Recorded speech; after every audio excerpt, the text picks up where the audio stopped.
into the chase. This issue has been making headlines in the past few days. What do you make of this alleged bribery of a Ghanaian elected official by Airbus?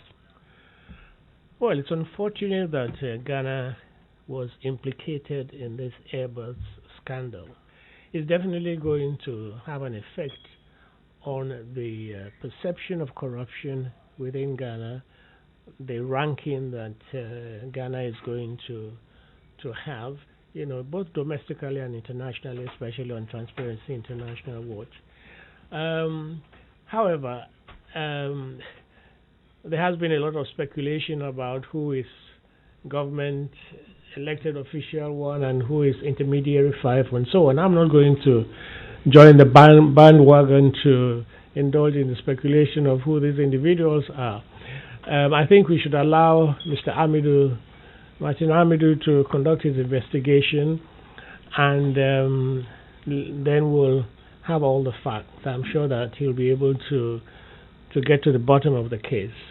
What about the role of Martin Amidu himself? Yesterday, we had Suleiman Abrahima mention how he was Interior Minister in the past, and so he served on the Armed Forces Council. He's been Attorney General, with a key government official when it comes to contracts. During this period, do you think that is something we should consider? Do you think he could be in a position of conflict?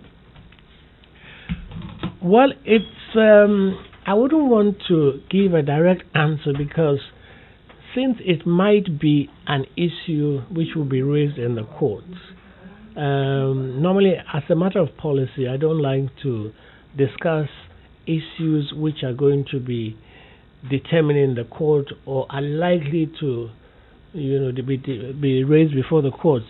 So, but it is an important issue which has been raised, and so I think we would all have to wait and see if the issue is raised and how it is determined, by the courts. Definitely, he was part of the at the time, and it is a relevant issue. So, but would you encourage that it is tested in court to at least serve as a precedent? No, I'll leave it up to those who have an interest in testing the matter in court. But even if he is not able to handle the matter, let's not forget that there is a deputy special prosecutor and that there are other lawyers within the office. So the office is not just Martin Amidu. There is a deputy special prosecutor. So I think we should keep that in mind, that even if he personally is unable to handle the matter because he was part of the administration at the time, I don't know, I'm not sure, I don't think the deputy special prosecutor was part of the administration. So it's possible that she might be able to handle the matter. At least not in a way that Martin Amidu was, not playing those key roles that have been named by some of these watchers. So let's look at the case itself. Now, what are some of the corruption issues which it's raised, having looked at the nature of the issues that have been raised there? What are the key issues which should engage our attention in your view?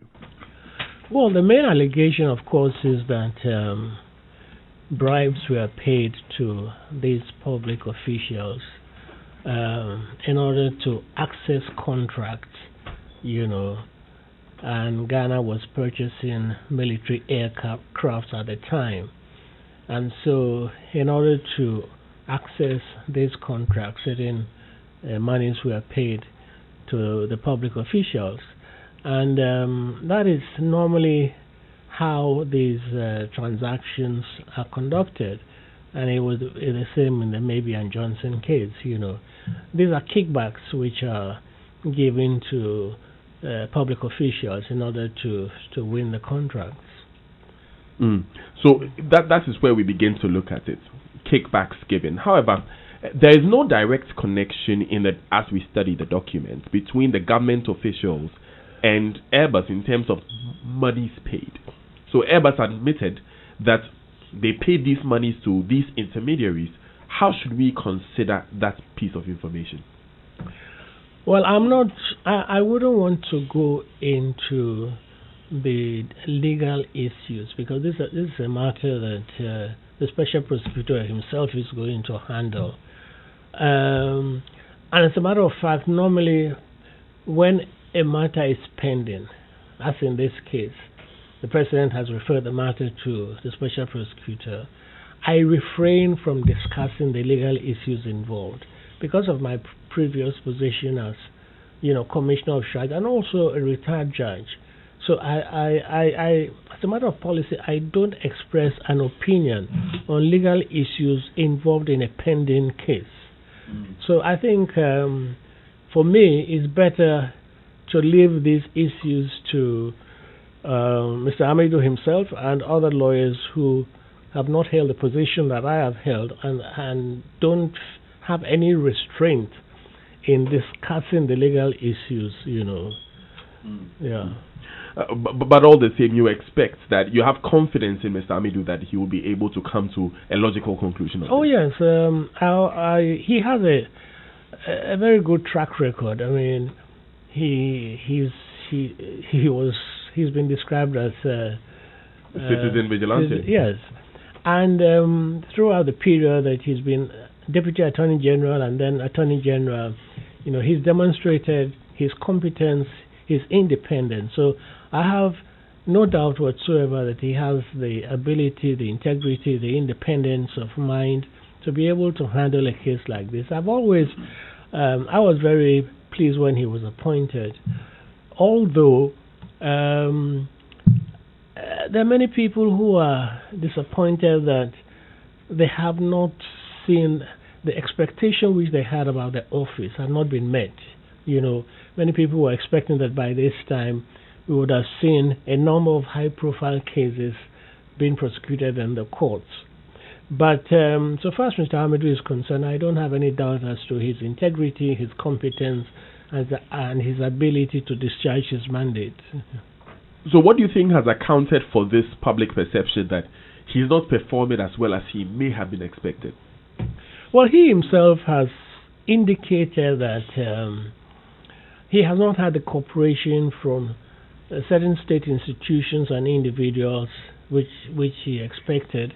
He has also indicated that he doesn't have the right premises or accommodation which he needs for the number of staff that he needs to recruit, and he doesn't have the number of investigators and other personnel which he needs for his office.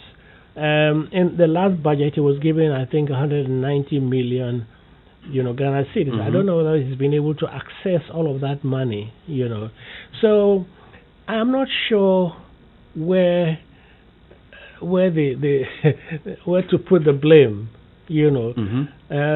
whether it is the fact that he has not been given the kind of support that he expected, or whether he himself has not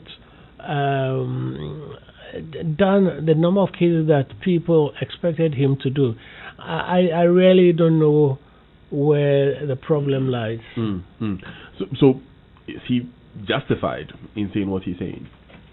I don't know. I mean, I don't have the facts, so I'm not in a position to comment on the reasons why we have the situation where people are disappointed that he has not demonstrated the kind of diligence or the sort of cases that the people were expecting they would have seen by this time.